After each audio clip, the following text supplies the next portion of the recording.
Hello students, स्वागत है gravitation के सेकंड लेक्चर में। पहले लेक्चर में हमने क्या पढ़ लिया था? हमने पढ़ लिया था यूनिवर्सल लॉ ऑफ ग्रेविटेशन के बारे में पढ़ लिया था, न्यूटन्स लॉ ऑफ ग्रेविटेशन के बारे में पढ़ लिया था। अब हम लोग शुरू करेंगे इसका अगला टॉपिक जो है ग्रेविटेशन फील्ड। ग्रेविटेशनल फील्ड के बारे में पढ़ेंगे, उसकी स्ट्रेंथ के बारे में पढ़ेंगे और एक्सीलरेशन ड्यू टू ग्रेविटी के बारे में पढ़ेंगे। तो आइए स्टार्ट करते हैं। लेकिन उसके पहले जो दो क्वेश्चंस दिए थे हमने आपको लास्ट वाले में, उसको आप पहले डिस्कस कर लेते हैं। क्वेश्चन नंबर 1 जो था, पहला क्वेश्चन जो था आपका वो था एक इक्विलेटरल ट्रायंगल के तीनों साइड्स में 3 मासेस रखी गई हैं। पहला मास क्या है? m, second mass m and third one is 2m। और क्वेश्चन क्या था कि find net force on mass m and 2m। क्या करना है? नेट फोर्स फाइंड करना है। क्या करना है? Find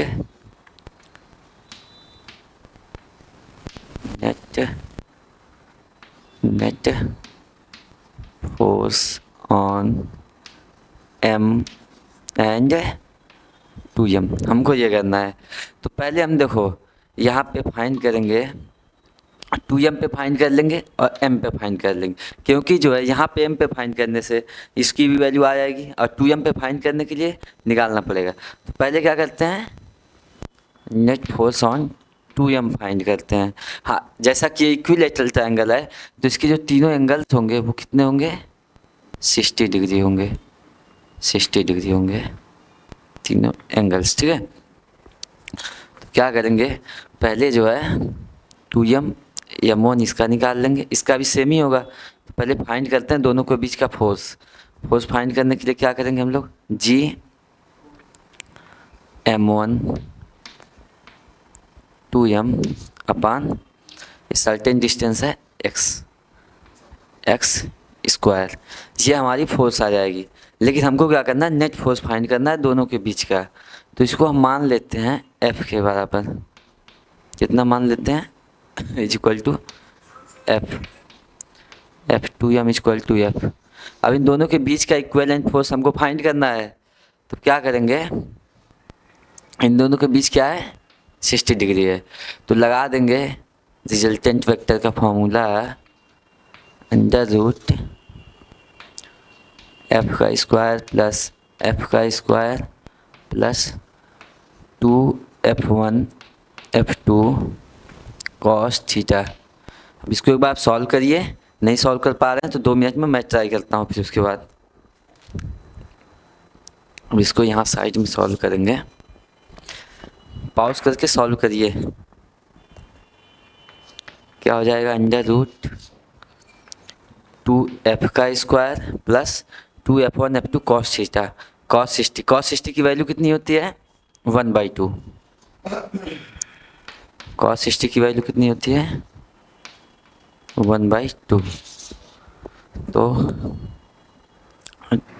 2f square plus 2f square 1/2 मतलब f square.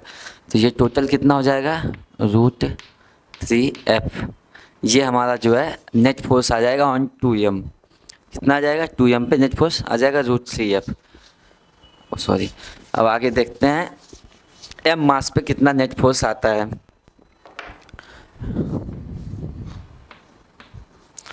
Net force on 2m कितना आ गया? √3f।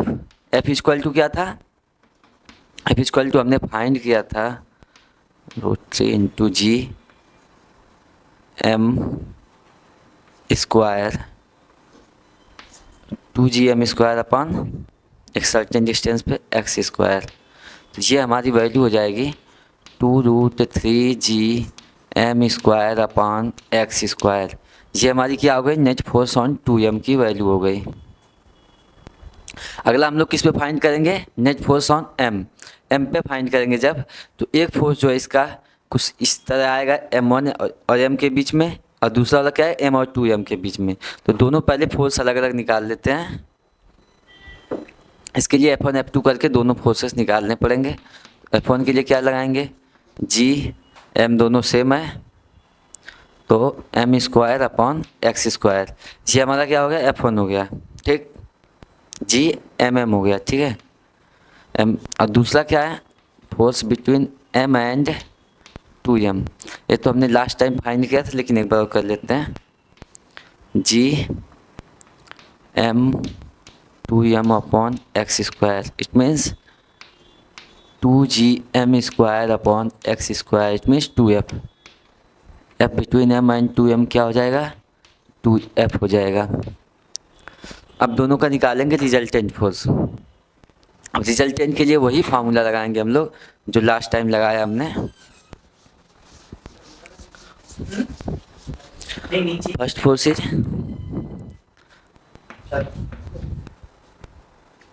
पहला फोर्स क्या था आपका, F था, और दूसरा क्या था, 2F था। इन दोनों के भी रिजल्टेंट निकालना है। एंगल कितना है, 60 डिग्री का है, ठीक। इतना ही करना है बस। Under root F square plus 2F square plus 2F1 F2 cos theta.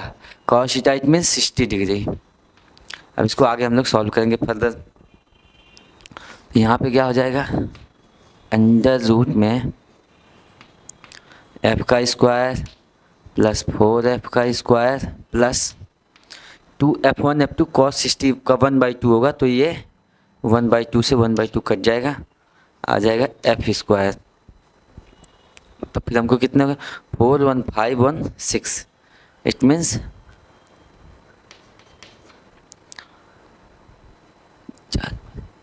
√6F।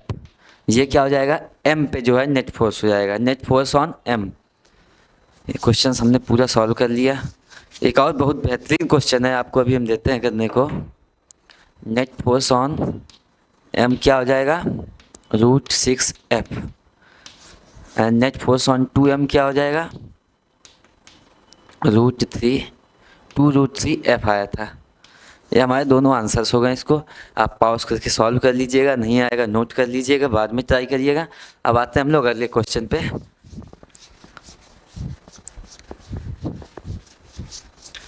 अगला क्वेश्चन आप लोग खुद से ट्राई करिएगा पहले, उसके बाद ही हम करेंगे।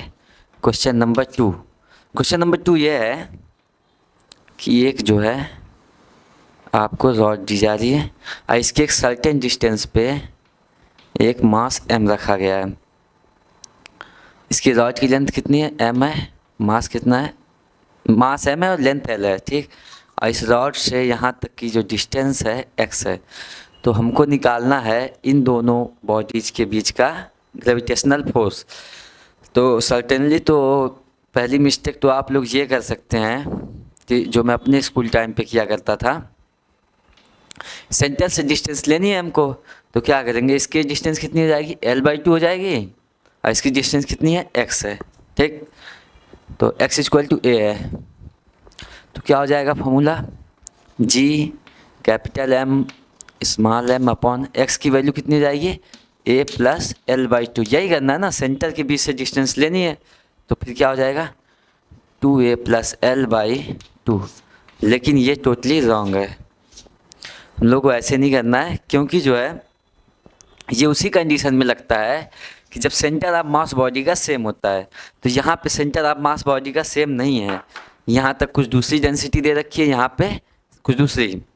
तो क्या करेंगे हम लोग, पहले एक छोटा सा डिस्टेंस dm कट करेंगे। क्या करेंगे, एक छोटा सा डिस्टेंस dm कट करेंगे, उसके बाद सॉल्व करेंगे।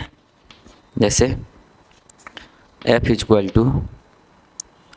Gm dm बाई डिस्टेंस कितनी हो जाएगी, x² कर लेते हैं इसको, ठीक। अब जो है इसको हम लोग सॉल्व करेंगे।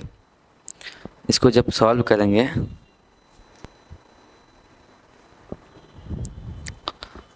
तब जो है, अब देखिए यहाँ पे g और m तो सेपरेट हो जाएगा, dm बाई x² बचेगा। लेकिन जो है dm को x के टर्म में इंटीग्रेट तो नहीं कर सकते ना, तो हमको यहाँ पे एक टर्म दिया गया है, m/l को हम लोग dm/dx लिख सकते हैं क्या, बिल्कुल लिख सकते हैं D M by D X. तो यहाँ पे डी एम की वैल्यू क्या हो जाएगी, M by L D X. और सेम वैल्यू हमको ला के यहाँ पे इसको पुट कर देना है, ठीक। इसको यहाँ पे देखते हैं, आगे सॉल्व करते हैं फर्दर। थोड़ा स्पेस की कमी है। जी एम, डी एम की वैल्यू क्या है, M by L D X upon X square, ठीक है। अब जो है इसको जी एम, कैपिटल एम बाहर आ जाएगा, आपका एल बाहर आ जाएगा, अंदर क्या बचेगा, D X upon X square. Clear. अब इसको क्या करना है, इंटीग्रेट करना है। अगर इंटीग्रेट नहीं कर पा रहे हैं तो बहुत बड़ी समस्या है आपके लिए। इंटीग्रेट कब से कौन से लेना है टर्म, ए टू एल लेना है। कितना लेना है, ए टू ए प्लस एल। ये हमको लिमिट लेनी है। आप एक बार ट्राई करिए, अगर नहीं होता है तो हम लोग 2 मिनट बाद फिर से ट्राई करने वाले हैं। अब सिंपली कुछ करना नहीं है, बस आपको इंटीग्रेट करना है और आंसर निकालना है। अब देखिए इसको इंटीग्रेट करेंगे जब, तो x to the power -2 plus 1 upon -2 plus 1, it means x to the power -1 upon -1, मतलब कि -1/x क्या आएगा, -1/x आएगा। अब इसको हम लोग फर्दर जो है इसको पुट कर लेंगे, G small M capital M upon L क्या हो जाएगा, 1/x upon A two A plus L. अब इसको हम लोग फर्दर सॉल्व करेंगे।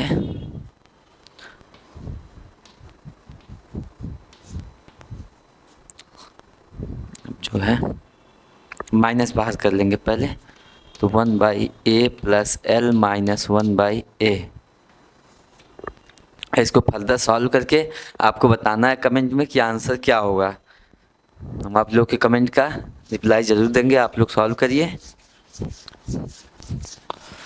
अब जो आता है सबसे इम्पॉर्टेंट, जो हमने लेक्चर के स्टार्टिंग में डिस्कस किया था, क्वेश्चंस हमने कर लिए, इससे रिलेटेड वर्कशीट आपको मिल जाएगी, शॉर्ट नोट भी पूरे चैप्टर का मिल जाएगा चैप्टर ख़त्म होने से पहले। तो अब हम लोग क्या स्टार्ट करेंगे, ग्रेविटेशनल फील्ड। ग्रेविटेशनल फील्ड क्या होती है, फिर पढ़ेंगे ग्रेविटेशनल फील्ड की स्ट्रेंथ के बारे में। एक बहुत इंटरेस्टिंग बात आपको जानने को मिलेगी कि आप ग्रेविटेशनल फील्ड कभी भी मेजर नहीं कर सकते, नॉन मेजरेबल होती है। फिर भी फाइंड करके दिखाएंगे आपको, फिर भी मेजर करेंगे। अब कैसे करेंगे आइए देखते हैं। क्या टॉपिक हो गया आपका, ग्रेविटेशनल फील्ड। ग्रेविटेशनल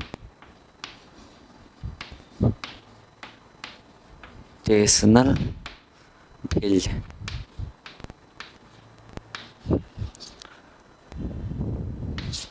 अब ये ग्रेविटेशनल फील्ड क्या होती है। ग्रेविटेशनल फील्ड एक तरह की इमेजिनरी, इनविजिबल, जो केवल फील किया जाता है, इस तरह की एक तरह की फील्ड होती है। ये कहाँ लगती है, मास क्या, कोई भी बॉडी है उसकी मास के टुवर्ड्स लगती है। जैसे कोई मास m है मान लो, ये गेस एनी मास m, ठीक है, ये कोई मास है, ऐसे हमने कोई मास गेस कर लिया, m हो गया, ठीक। तो इलेक्ट्रिक फील्ड जो है इस मास के टुवर्ड्स लगेगी, ऐसे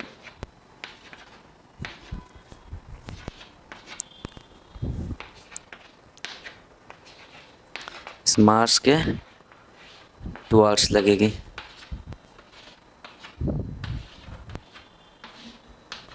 अब ग्रेविटेशनल फील्ड का जब फार्मूला फाइंड करेंगे तो आपको बताएंगे हम, उसी फार्मूले से जो आपकी स्मॉल जी की वैल्यू जो है डिराइव की गई थी, आगे आगे डिस्कस करेंगे उसको। इसके जो है मास के टुवर्ड्स लगेगी, लेकिन इस फील्ड को फाइंड करने के लिए हमको इसके साथ एक छोटा सा मास m लाना ही पड़ेगा। अब इसकी प्रॉपर्टीज़ पढ़ लो कुछ। पहली प्रॉपर्टी ये है कि ये इनविजिबल होती है। क्या होती है, इनविजिबल होती है। कैसी होती है, इनविजिबल होती है, ठीक। और जो है इसका जो है मास नहीं फाइंड किया जाता है, इसकी जो इंटेंसिटी होती है इसका भी बताएंगे हम, नॉन मेजरेबल होती है। क्या होती है, फील्ड को नॉन मेजरेबल होती है। और कैसी होती है, इनविजिबल होती है।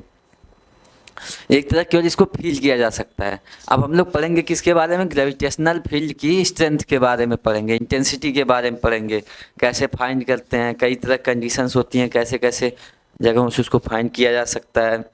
कई शेप्स होते हैं, कभी रिंग शेप आएगा आपको, कभी सॉलिड कोई बॉडी आ सकती है, कभी क्वाड्रेटिक पार्टी आ सकती है। तो इलेक्ट्रिक फील्ड इंटेंसिटी, तो हमने पहले ही आपको बता दिया है कि इलेक्ट्रिक फील्ड की जो है इंटेंसिटी नहीं, मतलब कि उसको इलेक्ट्रिक फील्ड नहीं मेजर कर सकते। तो फिर कैसे इंटेंसिटी बताएंगे इलेक्ट्रिक फील्ड की, कैसे फाइंड करेंगे, तो बताते हैं। जैसे कोई मास m है, कोई बॉडी m है, तो इसकी फील्ड तभी फाइंड की जा सकती है जब इसके लगने वाले फोर्स को, तो इसको क्या करेंगे, इसके साथ जो है लगने वाले फोर्स को जब किसी मास से डिवाइड करेंगे, इसके सर्टेन डिस्टेंस पे एक छोटा सा मास m ले लेंगे, दोनों के बीच फोर्स निकालेंगे, फिर उसके बाद क्या करेंगे, इस छोटे वाले मास से उस बॉडी को डिवाइड कर देंगे। ऐसे इलेक्ट्रिक फील्ड की जो स्ट्रेंथ होती है उसका फॉर्मूला क्या होता है, F/m, मतलब दो बॉडीज़ के बीच मास निकालनी है, उसकी जिसकी फील्ड निकालनी है उसके साथ जो दूसरी वाली बॉडी है उससे डिवाइड कर देंगे। जैसे कि यहाँ पे G/m एक सर्टेन डिस्टेंस पे है जो कि मान लो r है, तो r²/m, तो इससे m से m कैंसिल हो गया, तो इलेक्ट्रिक फील्ड स्ट्रेंथ की आपकी जो फार्मूला आ गया वो आ गया क्या, Gm/r²। ये हमको मिल गया इलेक्ट्रिक फील्ड का फार्मूला। अब पहले हम कुछ क्वेश्चंस करेंगे, क्वेश्चंस को करने के बाद क्या करेंगे, और तरह के मासेस पे, जैसे कोई जब सर्कुलर रिंग रहेगा, तो ये तो जनरल फार्मूला हो गया आपके इलेक्ट्रिक फील्ड का। अभी पढ़ेंगे हम लोग इसके, जैसे पॉइंट मास का हो गया, एक लेंथ टाइप हो गया, जैसे मान लो कोई लेंथ है वहाँ पे निकालना है, या तो फिर किसी सर्कुलर रिंग में फाइंड करनी है, कोई सॉलिड स्फीयर फाइंड करना है, तरह तरह के केसेस हैं, हम लोग डिस्कस करेंगे किनारे से। आइए कुछ पहले क्वेश्चंस ले लेते हैं, इलेक्ट्रिक फील्ड के क्वेश्चंस हम लोग उठाते हैं।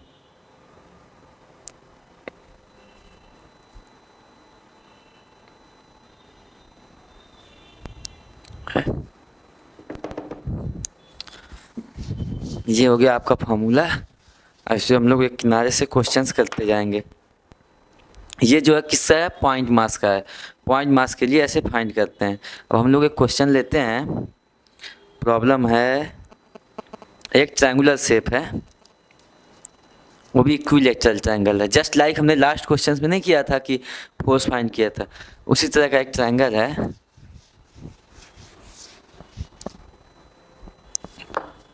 इलेक्ट्रिक फील्ड का फार्मूला क्या होता है, हम लोग जनरल फार्मूला जो होता है वो यही होता है, Gm/r²। आर लेंथ है आपकी, मास जो है m उस बॉडी का मास है। अब देखिए, एक हो सकता है ड्राइंग थोड़ी अच्छी ना है, तीनों साइड्स इसकी कैसी हैं, ए हैं, ठीक। अब जो है मासेस भी रखे हुए हैं तीनों पे। अब यहाँ पे कोई पॉइंट है x जो कि सेंटर में है, कहाँ पे है, सेंटर में है, इन दोनों बॉडीज के सेंटर में है। अब इसका क्या फाइंड करना है हम लोगों को, नेट जो है पॉइंट P पे, net gravitational field on P, क्या करना है, P पॉइंट पे हमको नेट ग्रेविटेशनल फील्ड फाइंड करनी है, ठीक। अब यहाँ पे तीन मासेस हैं, मतलब कि तीन तरह से, तीन जो है इसमें ग्रेविटेशनल फील्ड्स होंगी, तो वहाँ पे फाइंड करेंगे। तो एक चीज़ आपको दिख रही है कि जो नीचे जो m1 और m2 दे रखा है, ये दोनों x एक्सिस पे हैं, दोनों के बीच सेंटर है, तो जितना इलेक्ट्रिक फील्ड जो है ये मास इस तरफ लगाएगा, उतना ही इलेक्ट्रिक फील्ड ये भी यहाँ लगाएगा, मतलब कि जो EX होंगी यहाँ की दोनों हो जाएंगी कैंसिल। मतलब कि केवल जो है हमको इलेक्ट्रिक फील्ड P पॉइंट पे निकालने के लिए जो ऊपर वाला मास है, ABC मार्किंग करते हैं, A पॉइंट पे जो मास है वहाँ से जो P पे इफेक्ट आ रहा है वही फाइंड करना है। तो सिंपल सी बात है, क्या करना पड़ेगा हम लोगों को फार्मूला में,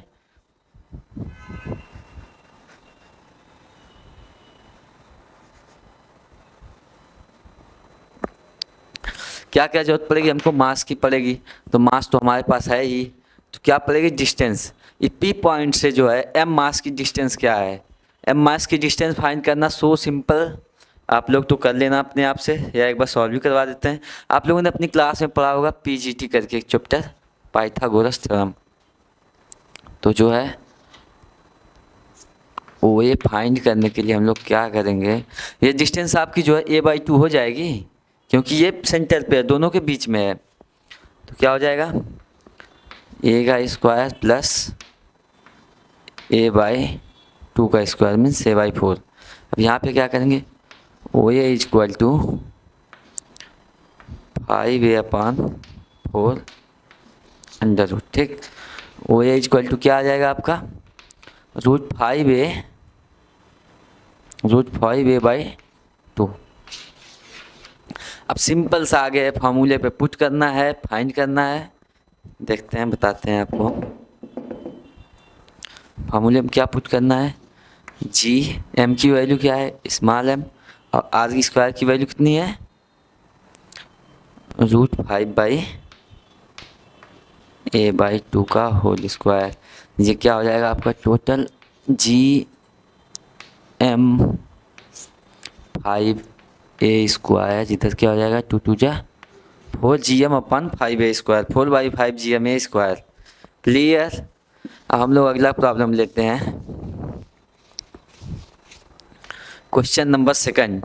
ये भी क्या है, पॉइंट मासेस के लिए ही है। क्वेश्चन नंबर सेकंड हम लोग लेते हैं,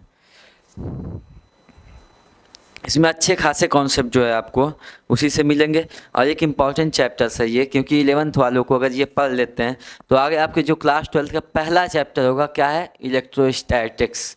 इलेक्ट्रोस्टैट्स जो है आपको उतनी मेहनत नहीं करनी पड़ेगी जितना अदर कंपेनी जो इन्होंने नहीं पढ़ा होगा ये चैप्टर अच्छे से। तो अगला, हाँ तो हमने किस तरह ग्रेविटेशनल फील्ड की इंटेंसिटी पॉइंट मासेस के बारे में पढ़ लिया, उसका एक क्वेश्चन भी कर लिया। अब क्वेश्चन नंबर सेकंड देख रहे हैं हम लोग। सेकंड नंबर में क्या है कि दो मासेस ले रखे हैं हमको, एक मास क्या है m है, दूसरा क्या है 4m है, ठीक क्लियर। इनके बीच की जो डिस्टेंस क्या है वो 9 मीटर, 9 मीटर या 9 मीटर कुछ भी, मतलब 9 यूनिट है, ठीक। अब ये कोई तो पॉइंट होगा इस दोनों के बीच में कि जहाँ पे नेट इलेक्ट्रिक फील्ड जो आएगी वो 0 आएगी। तो पॉइंट में भी यहाँ पे सेंटर पे तो रहेगा नहीं, दोनों का मास सेम नहीं, तो अराउंड समथिंग यहाँ पे आएगी। तो वही डिस्टेंस फाइंड करनी है कि कितनी दूरी पे जो है दोनों का जो है नेट जो फील्ड आएगी कितनी आ जाएगी, 0। तो इसको x कंसीडर कर लेते हैं हम लोग, इसको क्या कर लेंगे 9 - x। अच्छा एक मिनट, पहले आप लोग पॉज करके ट्राई करिए, अगर नहीं लगता है तो मैं तो है ही हूँ। देखते हैं हम लोग इस क्वेश्चन में जो है फाइंड करते हैं दोनों के बीच का। सिंपल सी बात है, अगर आप लोग कर चुके हैं तो बहुत अच्छी बात है, अगर नहीं हुआ तो एक बार आपको सोचने की ज़रूरत है कि अगर ऐसे क्वेश्चंस आप नहीं कर पा रहे हैं तो पहले क्या करेंगे, सिंपल सी बात है, दोनों की जो इलेक्ट्रिक फील्ड है इक्वेट कर देंगे यहाँ इस सर्टेन पॉइंट पे, तो हमको क्या फाइंड हो जाएगा, x की वैल्यू फाइंड कर लेंगे हम लोग। तो आइए सॉल्व करते हैं, थोड़ा इसको इरेज करते हैं, स्पेस काफ़ी कम पड़ रही है।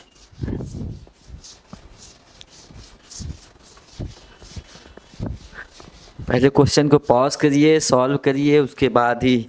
अब क्वेश्चन सॉल्व करने का फंडामेंटल मैंने बताया था, सिंपल सा बात है, पहले क्वेश्चन को क्या करना है, पढ़ना है, क्वेश्चन को अच्छे से पढ़ना है। 30% टाइम आप भले क्वेश्चन को पढ़ने में दे दीजिए, उसको देखना है कि क्वेश्चन पूछ क्या रहा है, कौन सा कॉन्सेप्ट लगे, उसके बाद ही उसको सॉल्व करने। क्वेश्चन नहीं पढ़ने, कई बार जो है बच्चे गलत क्वेश्चन पढ़ लेते हैं उसको और गलत कर बैठते हैं। फील्ड पूछ रहा है कि फोर्स पूछ रहा है कि पोटेंशियल पूछ रहा है, क्या पूछ रहा है वहाँ पे, उसकी वेलोसिटी पूछ, मतलब क्या भी पूछ रहा है उसको अच्छे से देखते हैं। तो इरेज कर दें क्वेश्चन, हम साइड में इसको मेंशन कर दे रहे हैं। अब क्या हो गया आपका, ये 9 मीटर की लाइन हो गई, ये आपका 4m का मास हो गया, और ये क्या होगा आपका m का मास हो गया, और ये सर्टेन पॉइंट है x है, ये क्या है 9 - x है, because this total line is equal to 9 units, कितना 9 मीटर। तो सॉल्व करते हैं, तो पहले क्या करेंगे, दोनों की जो है क्या फार्मूला होता है, GM/r², यही फार्मूला होता है ना शायद, मैग्नेटिक, सॉरी जो है ग्रेविटेशनल फील्ड का। तो आइए फाइंड करते हैं। ये क्या हो जाएगा, G M by X square, and second one will be G M, not G M, G 4m upon 9 minus X का होल स्क्वायर। ये हो गया हमारा। अब यहाँ से देखो जी से जी कैंसिल हो जाएगा, एम से एम कैंसिल हो जाएगा ना। अब इसको जो है इक्वेट करके हमको सिंपली 9 टेंथ के बच्चों का सवाल है, एक्स की वैल्यू फाइंड करनी है। क्या करना है, 9 माइनस एक्स का whole square is equal to 4x square. यही इक्वेशन बच रही है ना, ये जी से जी कैंसिल हो जाएगा, एम से एम, तो बचेगा क्या, यही सिंपल बचेगा ना। अब दोनों टाइप क्या है, taking square root on both sides, दोनों साइड्स क्या है स्क्वायर रूट लेंगे। तो ये हो जाएगा आपका 9 minus X is equal to 2x। हो जाएगा, क्लियर बात है। ये x इधर चला जाएगा तो क्या हो जाएगा, 3x is equal to 9 and 3 3 जा, वी ऑल नो दैट 3 3 3 जा 9 होता है, तो यहाँ पे 3 आ जाएगी। तो x की वैल्यू कितनी आ गई, 3। इट मीन्स जो है वो पॉइंट जहाँ पे नेट जो है दोनों का ग्रेविटेशनल फील्ड इक्वल हो जाएगा, वो ये 3 हो जाएगा, ये कितना हो जाएगा 6, दोनों आपस में डिवाइड हो जाएंगे। अब हम लोगों को क्या करना चाहिए आगे, प्रॉब्लम्स तो हमने कर लिए, क्वेश्चंस आपको इससे रिलेटेड वर्कशीट हम लोग दे देंगे, उसको आप लोग सॉल्व करिएगा। आइए डिस्कस करते हैं कुछ कॉम्प्लेक्स केसेस, जैसे कोई स्फेरिकल बॉडी हो गई या सर्कुलर रिंग हो गया, तब वहाँ पे कैसे फाइंड करेंगे हम लोग जो है ग्रेविटेशनल फील्ड। तो शुरू करें।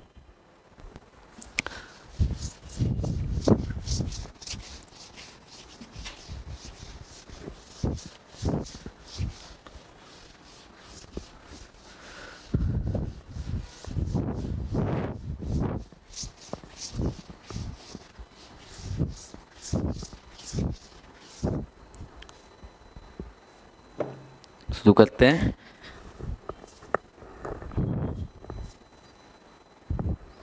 जैसे कोई एक जो है सेमी सर्कुलर रिंग ले लें हम लोग। सॉरी, ड्राइंग हमारी बहुत अच्छी नहीं है, इसको दोबारा हम लोग ट्राई करते हैं। हो ला ला ला ला। अब आपको इसी में एडजस्ट करना पड़ेगा। ये क्या, हमारी कोई सेमी सर्कुलर जो है रिंग है, इसको थोड़ा सा अच्छा शेप दे देते हैं, ऐसी बात नहीं है। ये हो गई सेमी सर्कुलर रिंग।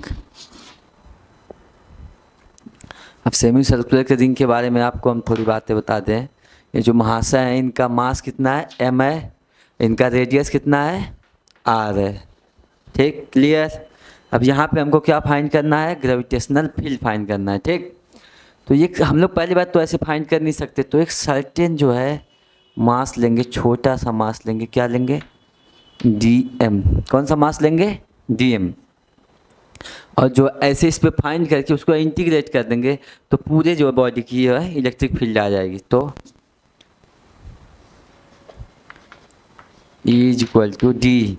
तो यहाँ पे भी देखो कंपोनेंट्स होंगे दो इसके। ठीक, ये थीटा एंगल पे लेंगे इसको, कुछ थीटा एंगल पे ही लेंगे ना, तब क्या होगा, ये इसका जो है ये साइन वाला कंपोनेंट होगा, ये कॉस वाला, इसका ये कॉस वाला होगा, इसको यहाँ पर भी एक सिंपल लेंगे ऐसे ही dm। तो ये दोनों आपस में तो कैंसिल हो जाए, मतलब कि जो इसका साइन वाला कंपोनेंट होगा वही केवल फाइंड करना है हमको। क्या मतलब इसका, d is equal to D E sine theta. क्या हो जाएगा, d साइन थीटा। अब d साइन थीटा हमको फाइंड करना है, d की वैल्यू क्या हो जाएगी, g dm upon R square sine theta. ठीक, यही फाइंड करना है ना हमको। अब एक बार आप ट्राई कर सकते हैं, या फिर हम, क्योंकि इससे पहले ऐसे कॉन्सेप्ट हमने बता दिए हैं आपको, एक बार ट्राई भी कर सकते हैं यार, या फिर देखते हैं अपने हम लोग सॉल्व करते हैं। यहाँ पे एक चीज़ हमने पढ़ी है, क्या हम लोग m/r को m/r नहीं, m/पाई को dm/d थीटा लिख सकते हैं क्या, किसी को है आपत्ति, किसी को आपत्ति है dm/d थीटा इक्वल टू m/पाई लिखने पे, नहीं, होनी भी नहीं चाहिए। और आगे हम लोग सॉल्व करते हैं। तो dm की वैल्यू, अच्छा हम लोग को यहाँ से क्या मिल जाएगी, dm की वैल्यू देखिए क्या मिल जाएगी, M by pi D theta, यही मिल जाएगी ना, M by pi D theta मिल जाएगी। तब इसको क्या करेंगे, जो है डी एम पे पुट कर देंगे, तो G by R D M sine theta and D M is equal to G by R. अच्छा, इसकी वैल्यू क्या होगी, 0 से पाई लेंगे, क्या लेंगे इसकी लिमिट, यहाँ से लेके पूरा 0 से पाई तक लेंगे, 0 से पाई तक। डी एम की वैल्यू क्या है, M by pi D theta and साथ में साइन थीटा, यही है ना। ये क्या होगा, 0 से पाई, तो ये जो कॉन्स्टेंट्स हैं ये बाहर आ जाएंगे निकल के, तो क्या हो जाएगा, G M by R pi, R square pi, sorry जहाँ जहाँ भी लिखा है मैंने, आर स्क्वायर पाई, इधर क्या हो जाएगा, साइन थीटा डी थीटा, 0 से लेके पाई तक। हम सबको पता है जब हम लोग साइन थीटा को इंटीग्रेट करते हैं तो हमको मिलता है कॉस थीटा, तो G M by R square pi cos theta 0 से लेके पाई तक। अब इसके आगे अगर आप नहीं सॉल्व कर पा रहे हैं तो आपको सोचने की नहीं, बहुत ज़्यादा सोचने की ज़रूरत पड़ता है, लेकिन हम आपको वैल्यू फाइंड करके दिखा दे रहे हैं। इधर कहीं कर देते हैं हम लोग,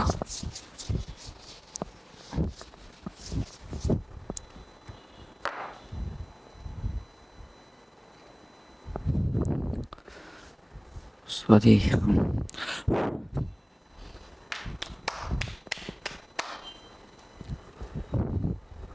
देखिए क्या हो जाएगा, is equal to G M by R square pi, और कॉस थीटा की वैल्यू क्या होती है, cos theta cos pi minus cos 0, यही फाइंड करना ना हमको। तो कॉस पाई की वैल्यू कितनी होती है, -1 होती है, कॉस 0 की वैल्यू 1 होती है, तो मतलब जो है आपका इस पर कितना आ जाएगा, जो इलेक्ट्रिक फील्ड होगी इस शेप की, 2G minus 2G M by R square pi. ये आप लोग अच्छे से नोट कर लीजिए, काम आता रहेगा आपको जब तक जेई की तैयारी छोड़िए, आप लोग कॉलेज भी चले जाएंगे तब भी ये आपका पीछा नहीं छोड़ने वाला है, तो इसको अच्छे से आप लोग नोट कर लीजिए। अब अगला केस लेते हैं हम इसके हाफ शेप का, इसमें इसका शेप क्या है, बिल्कुल इसका आधा हो।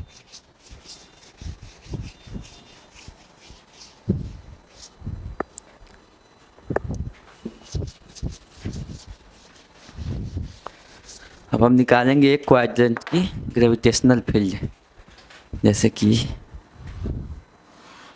एक क्वाड्रेंट मतलब क्या होता है, 1/4 हाफ ए सर्कल। ये क्या है, सर्कल का 1/4 एरिया है। ये आपका जो है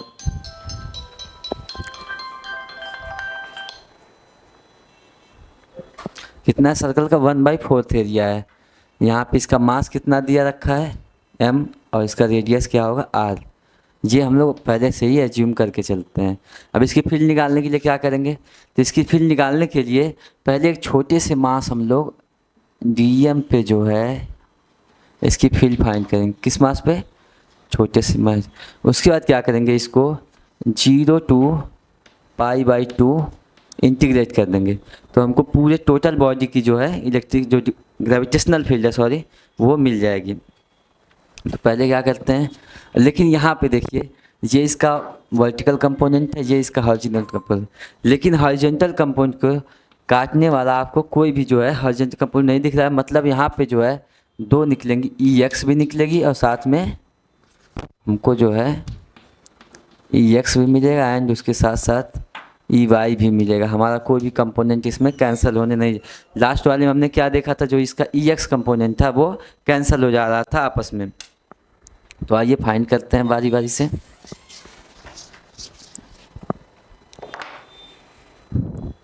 EX इक्वल टू क्या हो जाएगा, EX equal to will be integration of DE cos theta. और इसके साथ साथ ई वाई जो होगा डी ई साइन थीटा, लेकिन दोनों की जो लिमिट लेंगे हम वो 0 to π/2 ही लेंगे, 0 to π/2। तो आइए देखते हैं पहला केस जो है एक्स कंपोनेंट का फाइंड करके। एक्स कंपोनेंट क्या है इसका,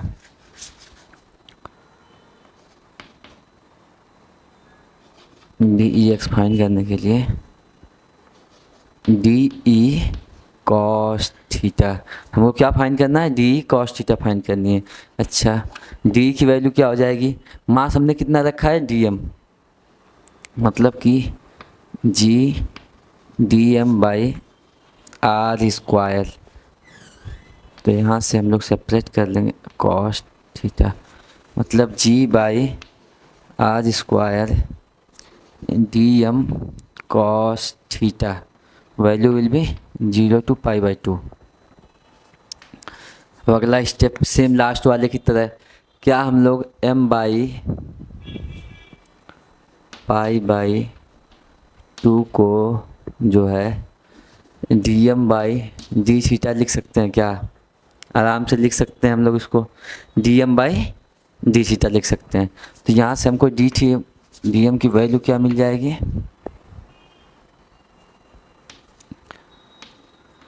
2m/π/d थीटा। dm की वैल्यू यहाँ पुट करेंगे, उसके बाद आगे सॉल्व करेंगे। एक बार आप लोग ट्राई करिए, तब तक फिर मैं इरेज करके इसको ट्राई करता हूँ।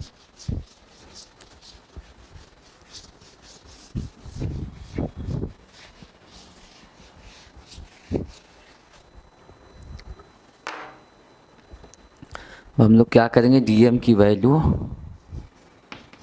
पुट कर देंगे, जी 2m/r² pi integration of cos theta D theta, और जो लिमिट लेंगे 0 to π/2 लेंगे।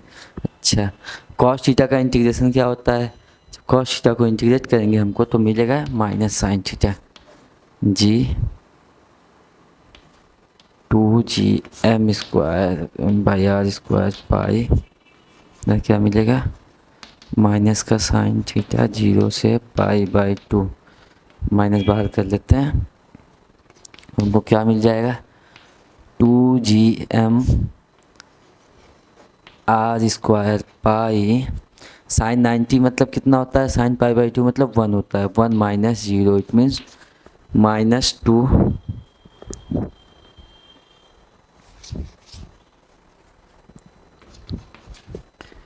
-2gm/r² pi.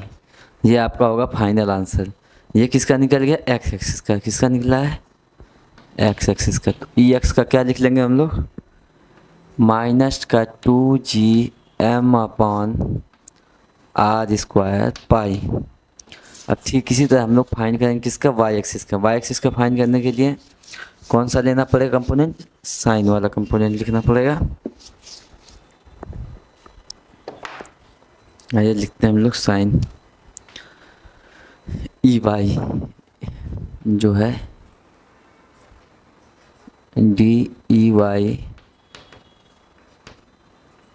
Is equal to D E sine theta. यही फाइंड करना है ना हमको, फॉर्मूला क्या हो जाएगा, E is equal to 0 to π/2 की लिमिट लगाना नहीं भूलेंगे हम लोग, जी dm/r² साइन थीटा। अब इसको फर्दर सॉल्व करेंगे, E is equal to g/r² बाहर लिख लेंगे। अब क्या करेंगे, ठीक उसी तरह dm की वैल्यू जो है यहाँ पे फाइंड नहीं करेंगे, आप लोग फाइंड कर लीजिएगा 2m/π/d थीटा। यहाँ पे क्या करेंगे 0 to π/2 का लगाएंगे। अब पाई डी थीटा साइन थीटा इतना कर लिए हम लोग। अब आगे क्या करेंगे, इसको फर्दर सॉल्व करना है, बस वैल्यू मिल जाएगी आपको। तो g/r² पाई इंटू पर 2m, और जो साइन थीटा का इंटीग्रेशन क्या होता है कॉस थीटा, तो कॉस थीटा 0 to π/2। अब आगे सॉल्व करेंगे। कॉस π/2 कितना होता है 0 होता है, 0 - 1 इट मीन्स माइनस जो है 2gm/r² पाई, ये हो गया आपका क्वाड्रेंट का। अब हम लोग किस चीज़ का डिस्कस करेंगे, इन सारे की जो है फार्मूला शीट्स वगैरह मैं डिस्क्रिप्शन में दे दूंगा, आप लोग वहाँ से एक बार रिवाइज कर लीजिएगा अच्छे से।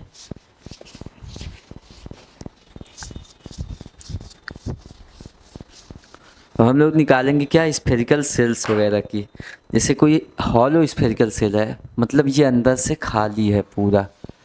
एक हमने ले लिया क्या स्फेरिकल सेल ले लिया, ये अंदर से क्या है खाली है। अब इसमें 2 पॉइंट्स पे जो है इसकी जो है निकालनी है इलेक्ट्रिक फील्ड। कहाँ कहाँ, एक पॉइंट जो इस सेल के अंदर है मतलब ए, एंड सेकंड पॉइंट क्या है जो बाहर है। डिस्टेंस क्या है आर, आर क्या है 2 केसेस है। ए में हमको क्या केस मिला है R is less than R, मतलब कि जो इसके रेडियस से छोटा है। एंड बी में क्या है R is much much greater than R, मतलब रेडियस से बी वाला जो आर है वो बड़ा है। अब आइए देखते हैं। तो जो पहला केस है वहाँ पे जब हॉलो सिलेंडर कह रहे हैं सॉरी, हॉलो स्फीयर होता है, तो वहाँ पे इलेक्ट्रिक फील्ड कम्प्लीटली जीरो होती है, मतलब कि electric field at A will be 0 and E B क्या होगा, electric field at B find करने के लिए हमको क्या करना पड़ेगा, एक बहुत बड़ा कॉन्सेप्ट होता है इसका कि अगर जो है सेल के बाहर कोई भी है तो इसका जो बॉडी होती है पूरी वो सेंटर, उसका जो सेंटर मानी जाती है। मतलब कि इसको सेंटर मान के यहाँ तक पूरा नॉर्मल जैसे हम लोग ग्रेविटेशनल फील्ड निकालते हैं वैसे निकालेंगे, मतलब Gm/r², ये जो होगा हमारा ई बी पे ग्रेविटेशनल फील्ड होगा। हमने डिस्कस कर लिया ग्रेविटेशनल फील्ड के बारे में, पॉइंट मासेस के उसके प्रॉब्लम्स भी सॉल्व कर लिए। और उसके बाद हमने देखा कि कैसे एक जो है सेमी सर्कल पे कैसे फाइंड करते हैं, क्वाड्रेंट पे कैसे फाइंड करते हैं, कोई हॉलो सिलेंडर है उस पर कैसे फाइंड करते हैं। अब अगले लेक्चर में जो है हम लोग देखेंगे कि सर्कुलर रिंग्स वगैरह पे कैसे फाइंड करते हैं, या कोई सॉलिड स्फीयर है और जी की वैल्यू कैसे फाइंड की जाएगी इसी फार्मूले से। इतना आप लोग होमवर्क आप लोग को इससे रिलेटेड क्वेश्चन जो है डिस्क्रिप्शन में